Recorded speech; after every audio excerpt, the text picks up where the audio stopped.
Hello and welcome back. We have officially completed 1 month of our lock-in. I figured right now would be a really good time to review and recap and see where we went well and where we can improve. To start, the most positive thing is that we completed every run and lift that I had scheduled. We ended up completing a little over 30 miles, which obviously to some might not sound like a lot, but for one, I'm not training for anything right now, so I'm kind of just trying to ease my way up in the mileage.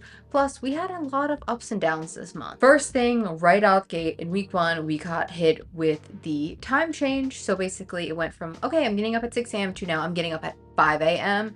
Now, I will say that was the easiest thing out of all of them to overcome because it was just taking a few days to get adjusted to the time. The biggest thing that had happened was on none other than Friday the 13th, my mother broke her arm. Right now, she's going to be in a cast for the next like 4 weeks, and technically, as of now, her diagnosis is still up in the air, so we're hoping it's not longer. Manifest it in the comments below that it's not longer. Obviously, the main issue is, yeah, she's injured and hurt, but we were planning on doing our runs outside, literally starting the following week after she had gotten hurt. But for right now, it's kind of not really, an option or a thing that she should be doing. So for right now, our runs are gonna have to remain on the treadmill, which is kind of the equivalent to running outside since they refuse to shut the heat off in our gym. So pretty much like I'm outside. Another issue that ended up resurfacing for me is my acid reflux. If you were here during the half marathon prep, you might remember that was a huge issue. I literally would go out and I would come back and I would just feel like I hit a wall. Like I was literally like 2 steps from dying. Now the way I solved that was just taking Pepsid pretty much every single day, and even then it wasn't much of help. But it took some time, but things finally clicked for me in my brain and I realized what I think is causing it. And it's simply because I like to have these Trader Joe mini bagels for breakfast. They're easy, quick carbs, nothing crazy about a bagel, except that I like to put butter on my bagel, which in turn causes you to have an acid reflux flare up. And my plan for now is just to switch over to what I used to do and have graham crackers. They seem to work. My stomach doesn't seem to be bothered by them. So that issue hopefully seems solved. Personally, more important to me with this whole recap is seeing where I can improve things. Obviously, a lot of those things were kind of beyond my control, and also we kind of solved all the issues there for that. One place I definitely think I can improve is the 6 a.m. wake ups. It's not that I'm not getting up at 6 a.m. It's more that I'm still laying in bed even after 6 a.m. And the whole reason I wanted to do the 6 a.m. wake ups was because whenever I get up at 6 a.m., I kind of feel like I get to live 2 days weirdly. Like I'll get up, I'll go to the gym, and that feels like one whole day, and then I will do something else, and that feels like a second day. And I think it's just like a weird feeling that like no matter how long I do it, I still get that sensation.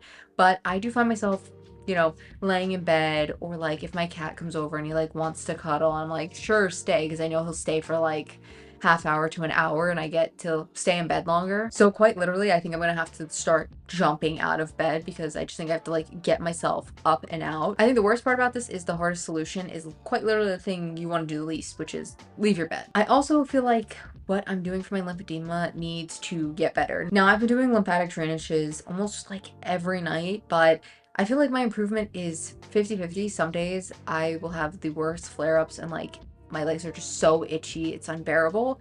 And then there's some days where it like doesn't even bother me at all. I really have not truly figured out a cause for what causes it. So I'm thinking for right now, I'm just gonna like have to sit down and just kind of try to figure it out on my own. And I say on my own and like not mentioning a doctor because there's really no doctors for this. I found one doctor and I will not be able to see him until July. And honestly, I can't wait till July with like how itchy my legs get. So I think my plan is just to consume as much like lymphedema content as I can to hopefully try to help myself because I don't really know what else to do. My one thing I was hoping would help, which I mean, I don't even know if it's gonna help, was those boots that I had made a video about.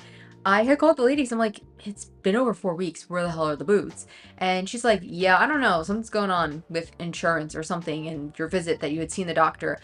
I don't know. She kind of seemed like she might have forgot. But she told me on the phone maybe 2 weeks.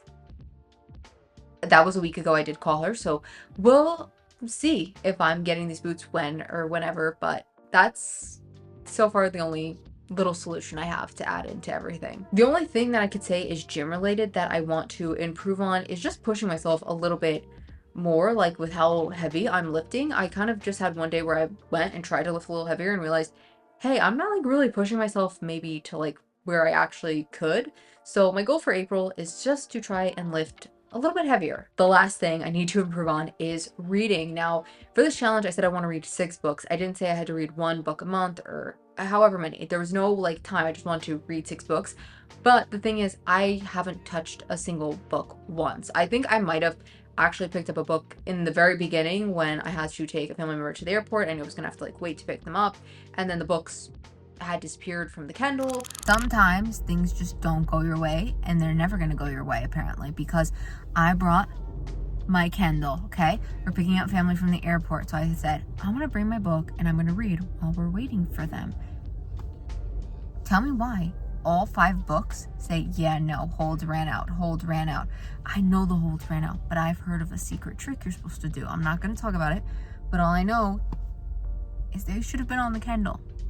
They're not on the Kindle. And all the books that I would want to read on Libby are on several month waiting lists. Like my next one is 2 weeks. So I said, screw it, I'm going to Hoopla. My libraries hit their daily limit for books that can be taken out today. Like, what?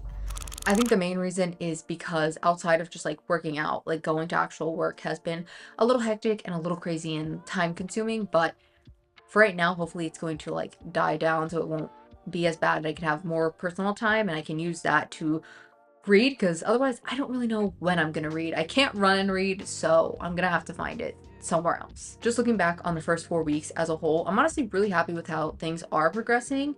I feel like usually when I do these like challenges, they kind of like feel more like a punishment, and I feel like everything I'm doing right now, it doesn't feel like that.